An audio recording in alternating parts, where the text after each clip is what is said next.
Las últimas unidades del programa de esta asignatura tratan de ver exclusivamente con la inferencia estadística. ¿Qué es la inferencia estadística? Es aprender, aquí tenemos una pequeña definición. La inferencia estadística trata de cómo podemos aprender de los datos que tenemos disponibles. Y se inicia cuando una muestra aleatoria es tomada de una población de interés.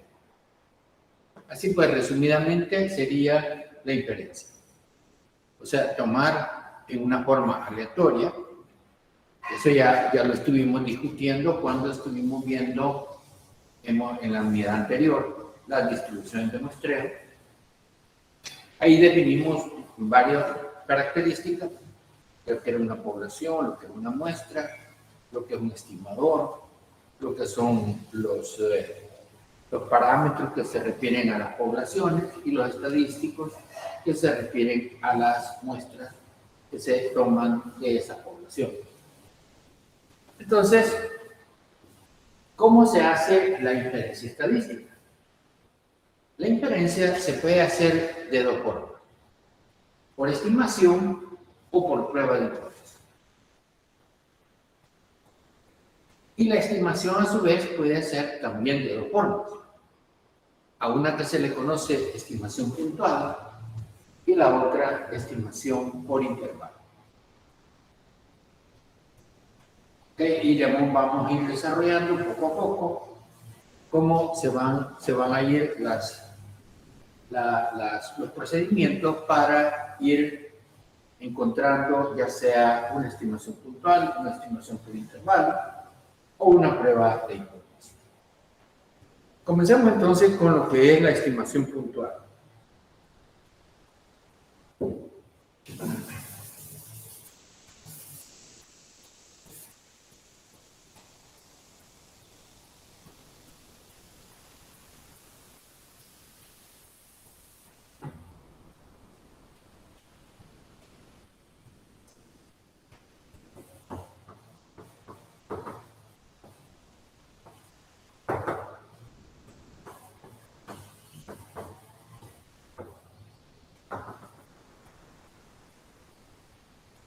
Ahí tienen ya ustedes en el aula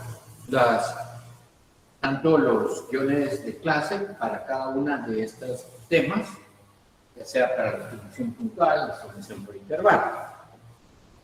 Nos dicen en el guión de clase de estimación puntual, dice: la distribución de muestreo de un estadístico indica cómo se comporta el estadístico en el muestreo repetido, es decir, a largo plazo. Esto permite hacer inferencias estadísticas sobre la población con cierta precisión para la toma de decisión. O sea, eso ya lo hemos visto pues, en la distribución de muestreo. Por ejemplo, cuando hablábamos de cómo se distribuye en la media de la muestra, cómo se distribuye la proporción, la diferencia de media, diferencia de proporciones, que va a ir de acuerdo a los tamaños de muestra, si conocemos las desviaciones poblacionales, etc. Todo eso lo hemos estado analizando en la parte de las distribuciones de muestreo. Pues ahora nos va a seguir sirviendo.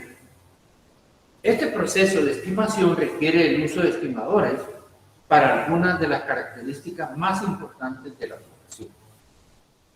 En general, un estimador es un estadístico que especifica cómo usar los datos de una muestra para estimar un parámetro desconocido de la muestra. ¿Qué quiere decir este párrafo? Si nosotros tenemos una muestra aleatoria de una población y queremos hacer alguna inferencia sobre la media de la población, pues tenemos que encontrar la media de la muestra. Si queremos hacer una estimación o una inferencia sobre la desviación poblacional, tendremos que efectuar o calcular la desviación de la muestra.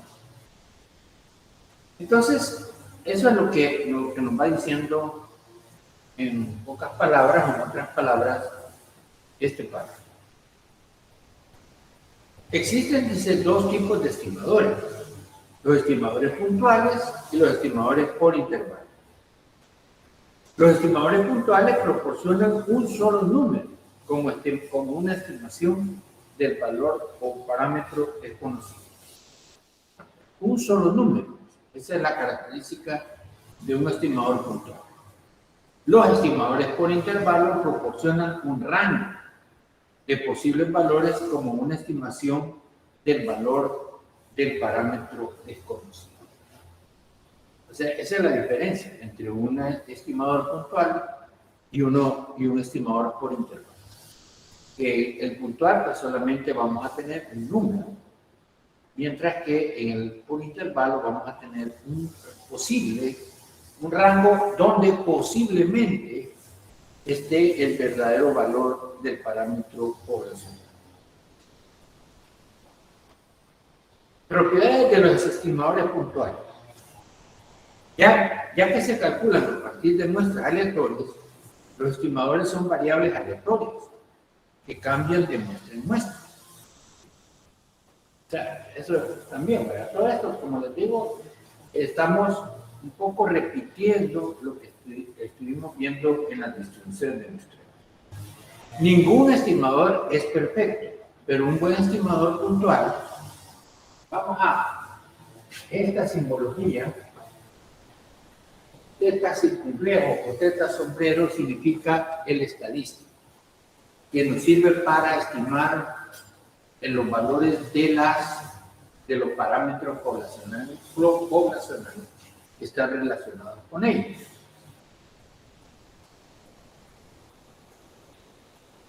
Debería comportarse de cierta manera en el muestreo repetido. En general, un buen estimador posee las siguientes características. Debe ser insesgado. Un buen estimador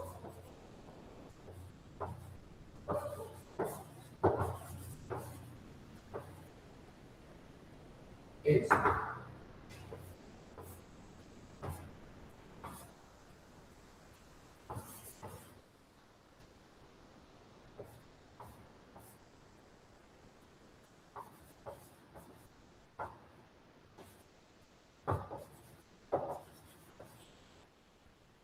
un buen estimador debe ser.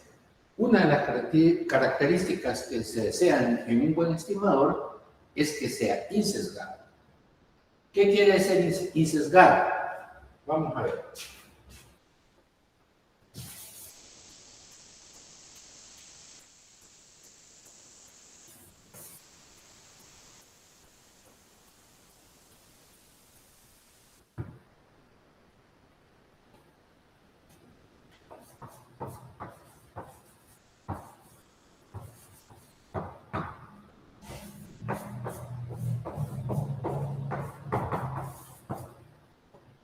Matemáticamente podemos decir que un estimador insesgado es aquel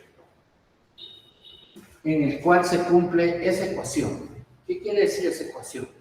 El valor esperado del estimador debe ser igual al parámetro poblacional. Por el principio de la variación de muestreo, muestras diferentes producen resultados numéricos diferentes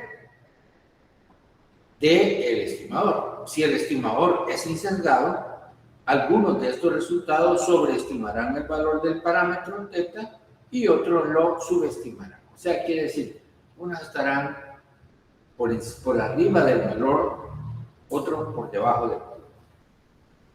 Pero en promedio, los valores del estimador estarán más cercanos del parámetro.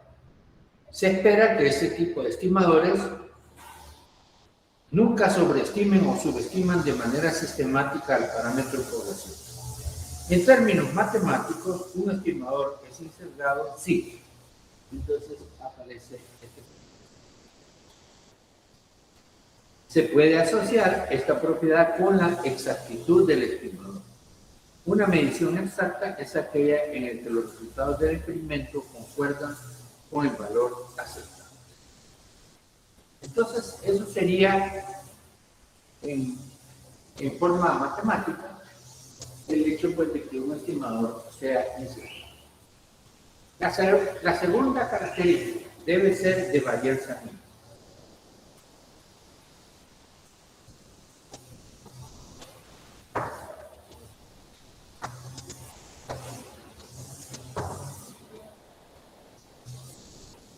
Esta propiedad deseable es que los posibles valores del estimador se dispersen lo más cerca del posible valor central. Es decir, que tenga una varianza que sea lo más pequeña posible. Se puede asociar esta propiedad con la precisión. Así como el insesgado se relaciona con la exactitud, la varianza mínima se relaciona con la precisión. Una medida precisa es aquella en la que la dispersión de los resultados es pequeña, ya que en la relación, ya sea en relación con el resultado promedio o en magnitud absoluta. Esto lleva al siguiente criterio de decisión. En el caso de que se cuente con más de un estimador insesgado, que aparece si θ1 circunflejo y θ2 circunflejo son estimadores insesgados de θ, entonces deberá elegirse el estimador con varianza más pequeña. Esto es el estimador más preciso.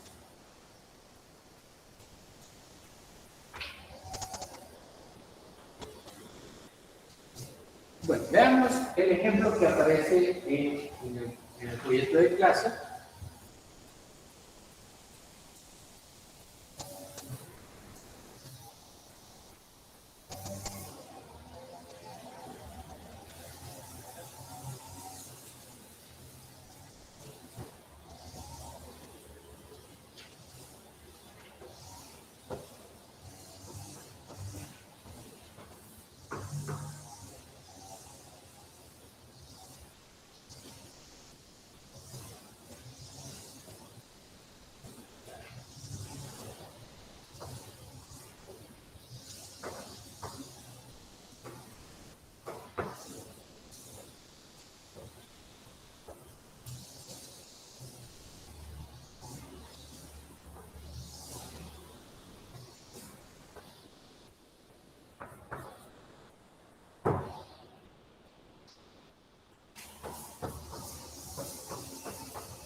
Veamos este ejercicio. Dice, suponga que se toma una muestra aleatoria, x1, x2, hasta llegar a x7, de una población con media mu y varianza sigma cuadrado. O sea, esto nos está indicando que conocemos la media de la población y su varianza. Escogemos entonces algunos estimadores para la media. Entonces tendríamos el primero, que le vamos a representar con θ sub 1, pero con el circunflejo, porque es un estimador, ¿no? Está definido como 2 veces x1 menos x5 más x7 entre 2. Y el segundo estimador, θ2 circunflejo, está definido como la suma de todos los valores de la muestra dividido entre 100. La pregunta que nos hace el problema ¿es algún estimador insertado? B, ¿cuál es la varianza de cada estimador? Y C, ¿cuál estimador es mejor y en qué sentido es mejor? Entonces vamos para la primera pregunta.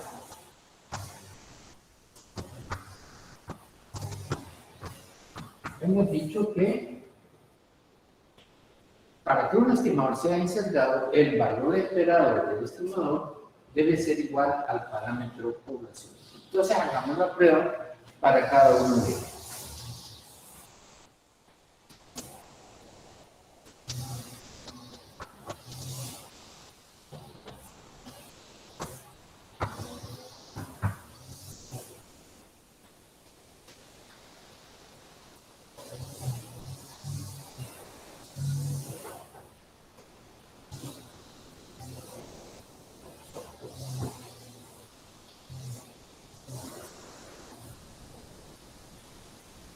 Sí, vamos a ver a qué llegamos.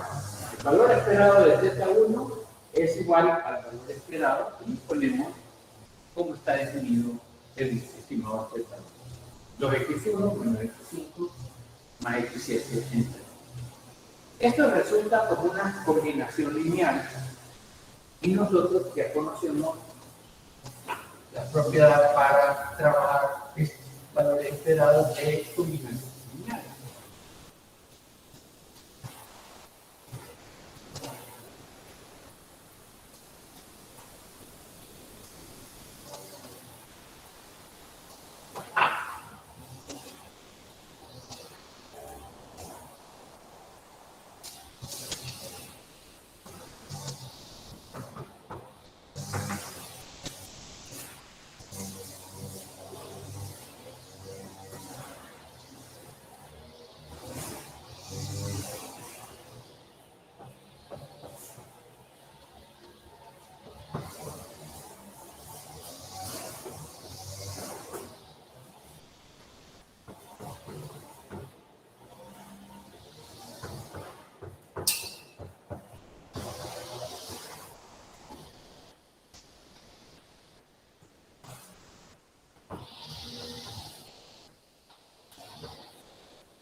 Entonces, fíjense cómo se va desarrollando este problema. Este es un problema pues, conceptual. Más que todo, lo que trata de ubicarnos es en el concepto de lo que es un cálculo de un... O sea, estamos probando si el estimador, cada uno de ellos, es insertado. Entonces tenemos un medio por 2 veces el valor esperado de x1 menos el valor esperado de x5 más el valor esperado de x6. Como estos valores son tomados de una población que tiene media mu y varianza sigma cuadrada, entonces el valor esperado de x1 es mu, el de x5 también y el de x7 también. Entonces, Se cancelan estos dos y podemos decir 1/2 por 2u igual. Entonces, ahí hemos llegado a la comprobación de que el estimador Z1 es insesgado, porque el valor esperado del estimador es igual al parámetro población. Veamos para el otro estimador.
El segundo estimador también lo vamos a ir desarrollando con la combinación lineal.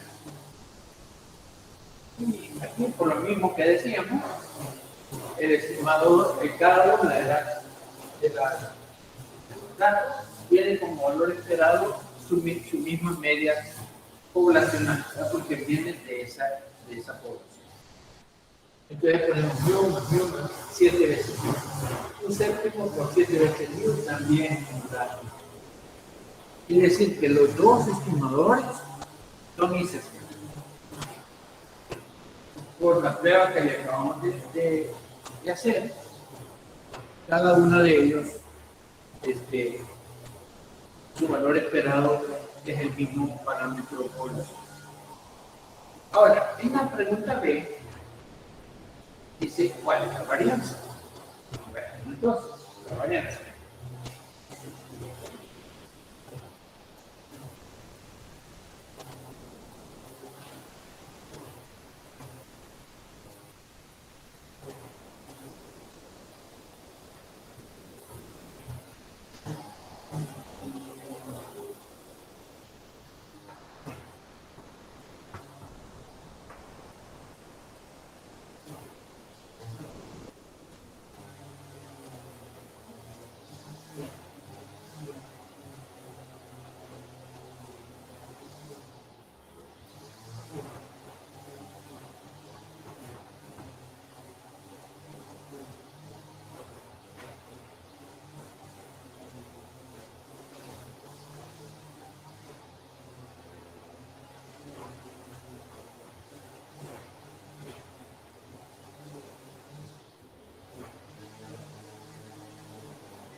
Entonces, cuando estamos calculando varianzas, tenemos que recordar también cuál es la la forma de encontrar una varianza de una combinación lineal.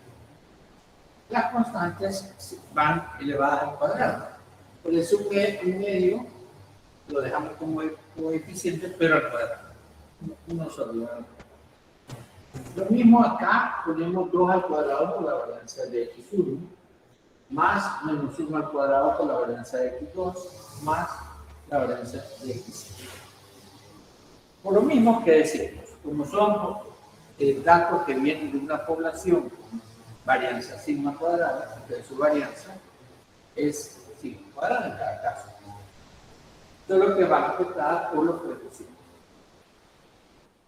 De aquí al sumar nos queda 6, el sigma cuadrado entre 4, que se puede reducir a 3 menos sigma. O sea que la varianza del estimador 1, podemos decirlo que es 1.5, lo traducimos acá, es 1.5 veces la varianza poblacional. Hagamos el mismo análisis con el otro estimador.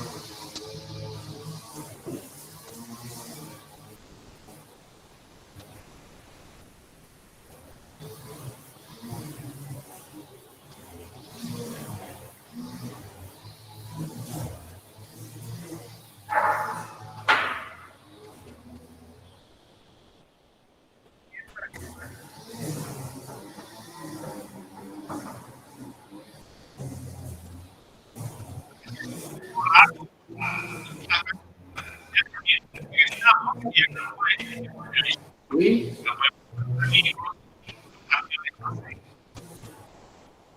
¿está preguntando?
Entonces, al hacer el análisis con el segundo estimador, llegamos a que la varianza del estimador 2 es 1/7 de la varianza poblacional. Quiere decir pues que es más pequeña que 1.5 veces la varianza que nos dio el estimador 1. Entonces, aunque los dos eran insesgados, los dos, podemos decir, los dos tenían la misma exactitud, pero el estimador 2 tiene menor varianza, quiere decir, tiene mayor precisión. Entonces, el mejor estimador es aquel que sea insesgado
Aquí pues, nos da en el folleto algunos estimadores insertados importantes. sea X1, X2, hasta llegar a XN, una muestra aleatoria de una población normal, con media mu y varianza sigma 4. El estimador X promedio, o sea, la media, es un estimador insertado de varianza mínima. Y además el estimador S cuadrado, que es la varianza de la muestra, es un estimador insescado de la varianza población. Si la población no es normal, el estimador también es un estimador insescado. O sea que si es normal, la media es un estimador insescado. Pero aunque no fuera normal, también es un estimador insescado. Luego también hay otro, dice CAX, una variable aleatoria binomial con parámetros N y P. El estimador P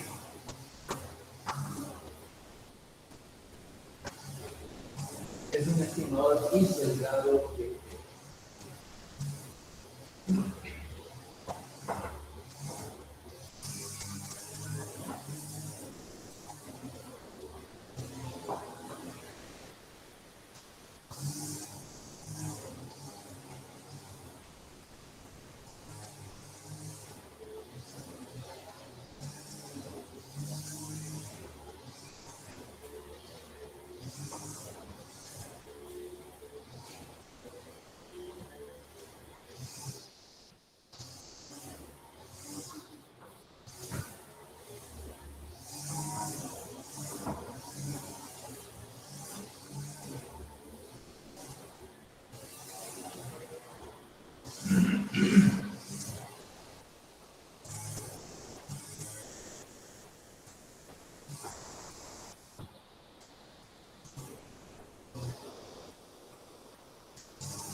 para una variable X de Poisson con parámetro lambda, entonces lambda, que sería la sumatoria del coeficiente n, que es la media, es un estimador insesgado de los.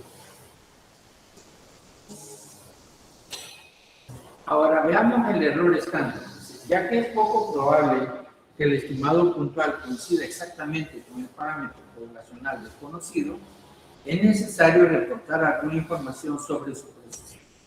Por lo general, el valor del estimado puntual se acompaña con el error estándar de estimado utilizado, que no es más que su definición. O sea,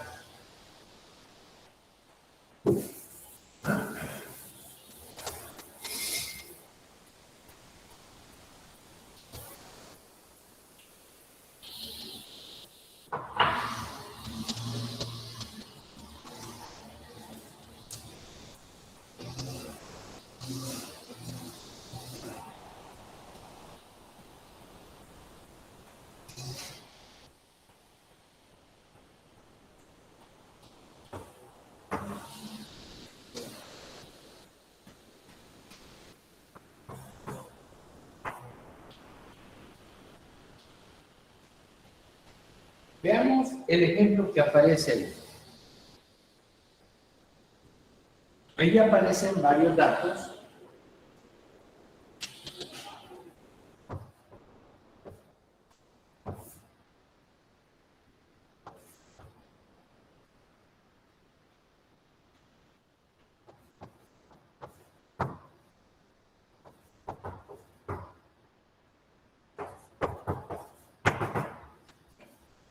Ahí ustedes lo pueden ir viendo en su folleto. Aparece, dice, El conjunto de datos adjuntos se compone de observaciones de la resistencia a la flexión, una medida de la capacidad de resistir fallas a flexión, medidas en vigas de concreto de alto desempeño, en megapascal. O sea, se han probado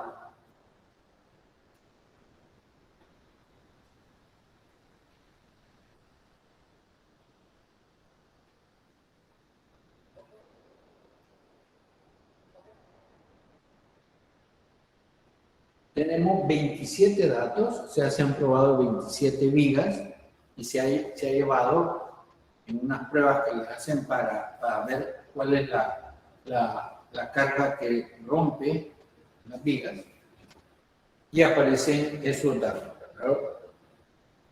Allí están ordenados de menú.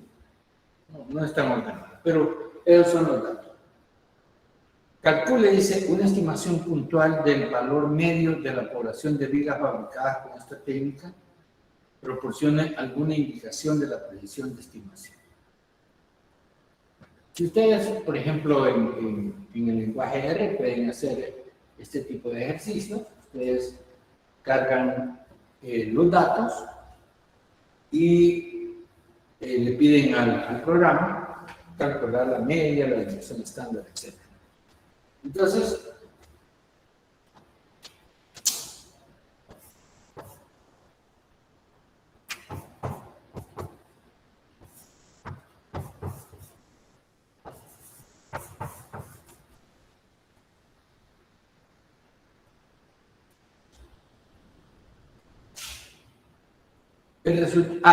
el mejor estimador para la media poblacional es la media muestral. Entonces, la estimación de mu es X promedio igual a 8.14 megapascal. Una medida de la precisión de la estimación anterior es el error estándar. En el caso de la media, el error estándar sería el error estándar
entonces calculamos, como es una media, ¿verdad? Entonces hay que recordarse que para cuando estamos reportando el error en la media, es la desviación de la muestra entre el raíz cuadrada del tamaño de la muestra.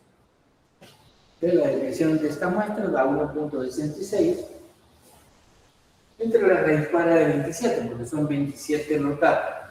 Entonces eso da 0.30. Quiere decir que la estimación puntual que debemos reportar es que la media poblacional, de donde están extraídas estas vigas, es de 8.14 más o menos 0.30. Veamos el literal B. El estimador puntual del valor de resistencia que separa el 50% más débil de dicha viga del 50% más resistente en la mediana muestral.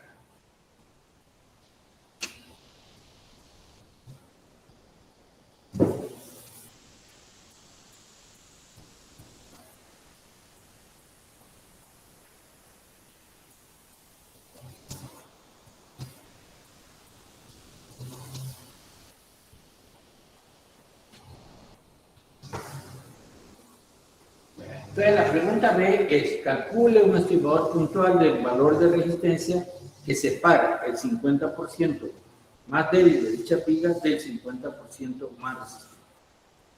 O sea, en otras palabras, nos están pidiendo la medida. Entonces, la mediana será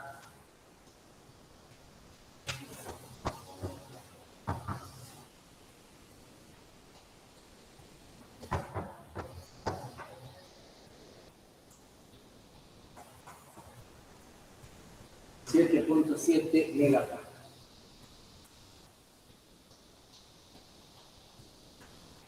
En la pregunta C dice, calcule e interprete una estimación puntual de la varianza de la población.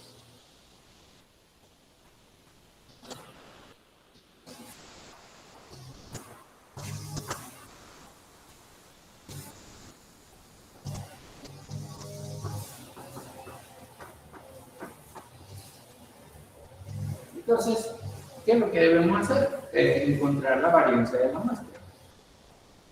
Aquí, pues, como es varianza, tenemos las unidades de la variable al cuadrado.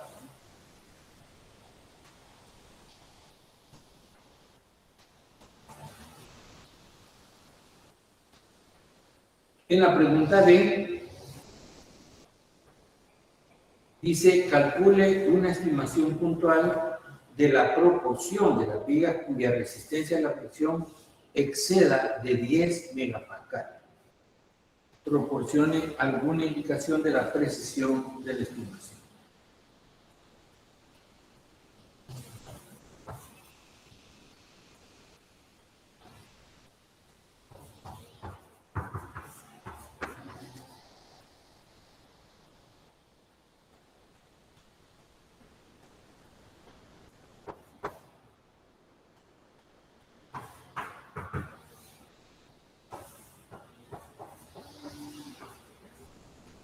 Como ahí lo que nos piden es una proporción de las vigas que tienen una resistencia a la fricción mayor que 10. Si nos vamos a los datos, y vamos a encontrar que hay cuatro vigas que pasan de 10. Entonces dividimos 4 entre el total, que es 27, y obtenemos 0.1481. Así dice que se espera que cerca del 15% de las vigas de este tipo excedan los 10 megapascal. Una medida de la precisión de estimación es el error estándar. Y en el caso de la proporción,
para las proporciones vimos que la desviación es la raíz cuadrada de P circunflejo entre 1 por 1 menos P circunflejo entre ellos.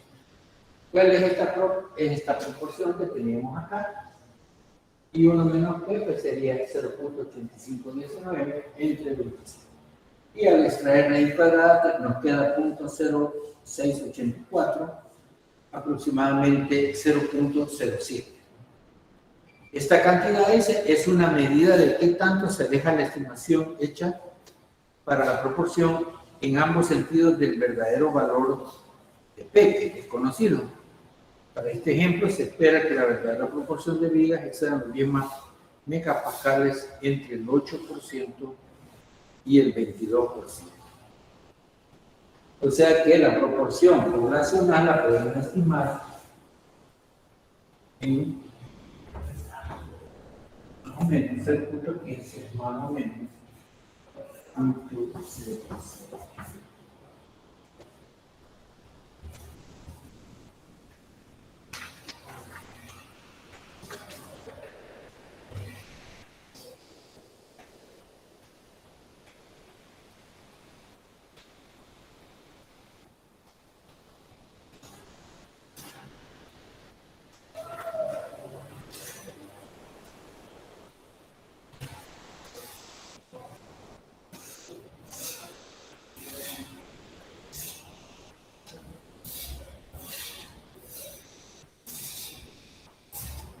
Bueno, no sé si tienen alguna pregunta con respecto a esto.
Bueno, veamos entonces un poco sobre lo que es la estimación por intervalo.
Ahí está.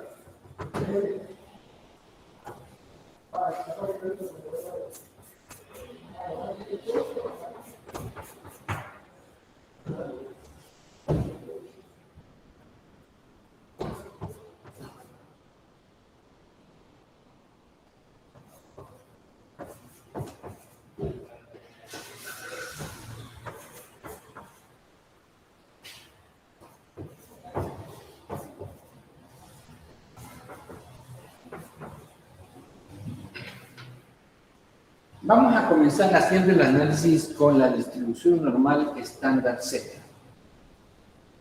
Sabemos que la distribución normal estándar Z, que se le pone la variable Z, su valor esperado es 0. Vamos a suponer entonces que queremos encontrar una estimación para la media.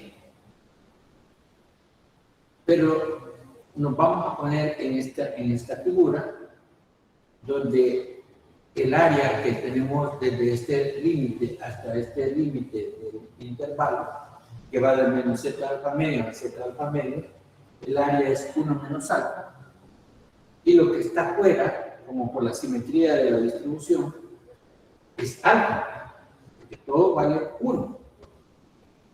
Si a esta parte le estamos asignando 1 menos alfa, lo que queda acá, sumado con esto, es alfa.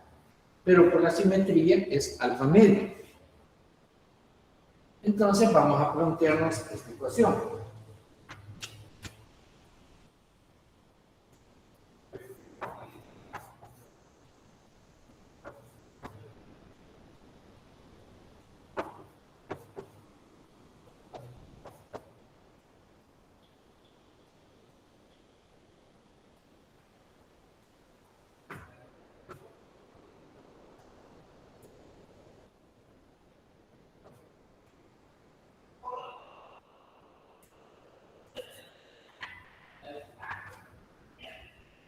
Pero Z lo vamos a dejar, como estamos haciendo una estimación para la media, el valor, cada uno está relacionado con un valor promedio de una muestra, ¿no?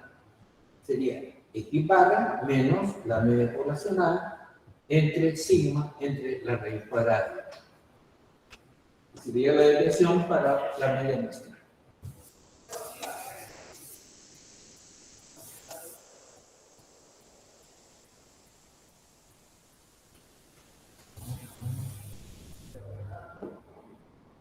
Entonces vamos a venir a colocar acá estos valores. Vamos a poner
entonces, lo que es una desigualdad de 3 ramas, este término es positivo, porque la desviación es como viene de una varianza que es sigma cuadrado, entonces es un valor intrínsecamente positivo. Y el tamaño de la muestra con un valor positivo. Entonces, cuando pasamos multiplicando este término, multiplica a este lado,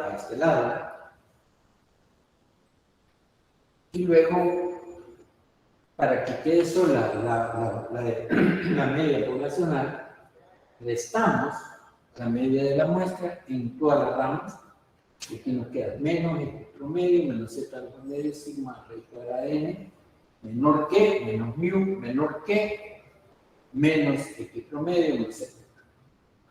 Por una propiedad de las desigualdades, si multiplicamos por menos 1, cambia el sentido de la desigualdad. Y estos valores, el signo se convierten en positivo, pero cambia el sentido. Y este convierte en positivo y este se convierte en negativo.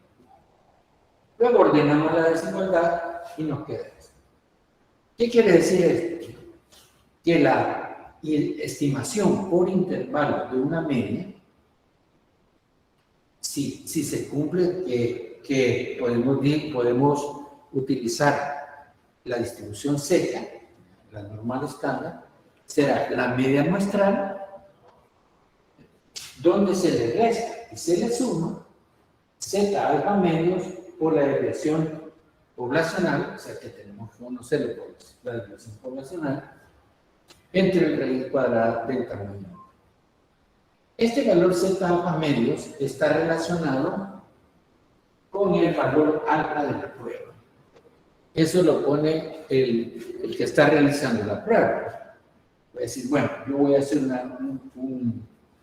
una estimación a un 90% o a un 95%. Entonces eso va a ir cambiando esto por